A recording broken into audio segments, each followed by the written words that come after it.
చర్చలు చేస్తున్న ఒక విషయం ఏంటంటే డెఫినెట్లీ. అది మెగా ఫ్యామిలీలో ఒక హీరో అల్లు అర్జున్ కానీ అన్ఫాలో అయ్యారు. అంటే యాక్చువల్లీ మీరు అందరూ కలిసే ఉంటారు, మెగా ఫ్యామిలీ ఇటు అల్లు అర్జున్ గారు కలిసి ఎప్పుడు ఉండేది. ఇటీవల జరిగినట్టు నువ్వు ఎలక్షన్స్ ఈ టైంలో కొంత డిస్టర్బ్ అయిన పరిస్థితిలో ఆయన అన్ఫాలో చేశారు. అది ఎంతవరకు అంటే కరెక్ట్ నాకు ఏంటి? జెన్యున్గా చేశారని ఇప్పుడు మీరు చెప్తేనే తెలుస్తుంది. I'm sorry, I'm not aware of it, but what ever it is I'm sure they have their own reasons. Director గారు యదువంశి గారు ఈ పోస్టర్లో చూస్తే 11 మంది ఉన్నారు, ఆ పోస్టర్లో కూడా 11 మంది, అక్కడ వచ్చేటప్పటికి 10 మంది అయ్యారు. ఏమయ్యారు ఇంకొకరు? మిస్ అయ్యాడండి ఫోటోషూట్లో.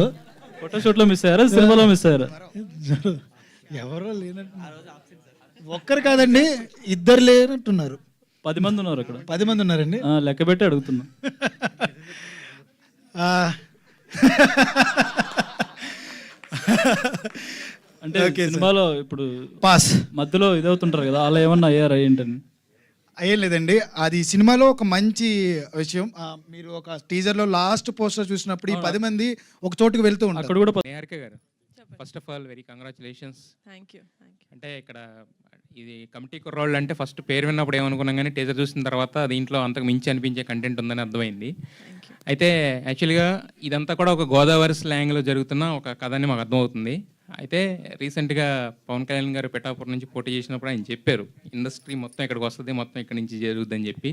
సో ఆయన ఇప్పుడు ఎవరిని అడిగినా కూడా మేము పిఠాపురం ఎమ్మెల్యే గారు తాలూకు అంటున్నారు. బట్ దానికి ఫస్ట్ మీరు అనుకోవచ్చు అనమాట, యాక్చువల్లీ పిఠాపురం ఎమ్మెల్యే గారి తాలూకు ఎప్పటి నుంచి స్టెప్ కమిటీ కుర్రాళ్ళు సినిమా తోటి నేను వేస్తున్నాను, పిఠాపురం వైపు లేకపోతే గోదావరి వైపు. సో మరి అంటే అక్కడ ప్రీ రిలీజ్ ఫంక్షన్ అక్కడ ఏమైనా పెట్టి You're reading my mind. Pawan Kalyan గారిని You're reading my mind. ఉంటుందా? అయితే వస్తున్నారా? వస్తున్నారు, ఇంకా దాంతో ఆలోచించండి. ప్రస్తుతానికి టీజర్ దగ్గర ఉన్నాం కాబట్టి నెక్స్ట్ ట్రైలర్ ఉంది, విల్ సీ. రీడింగ్ మైండ్ అన్నారు కదా, ఏదో మైండ్లో ఉండుంటుంది కదా. రీడింగ్ మై మైండ్ నేను అనుకుంటున్నాను, నేను అనుకునేది మీరు అనుకుంటున్నారు అంటున్నాను. ఎస్. అయితే యాక్చువల్గా ఇప్పుడు ఇందాక మొత్తం మన ఎగ్జిక్యూటివ్ ప్రొడ్యూసర్ రమేష్ గారు చాలా చెప్పారు, అంటే చెప్పింది చిన్న స్టోరీ అయ్యింది ఇంత బడ్జెట్ అని చెప్పి. సో మరి మీరు విన్నప్పుడు, కథ విన్నప్పుడు మీకు ఏమనిపించింది? అంటే ఎందుకు ఈ స్టోరీ, మీరు చాలా కథలు వింటుంటారు కదా, దీన్ని ఎందుకు పిక్ చేయాలనిపించింది మీకు?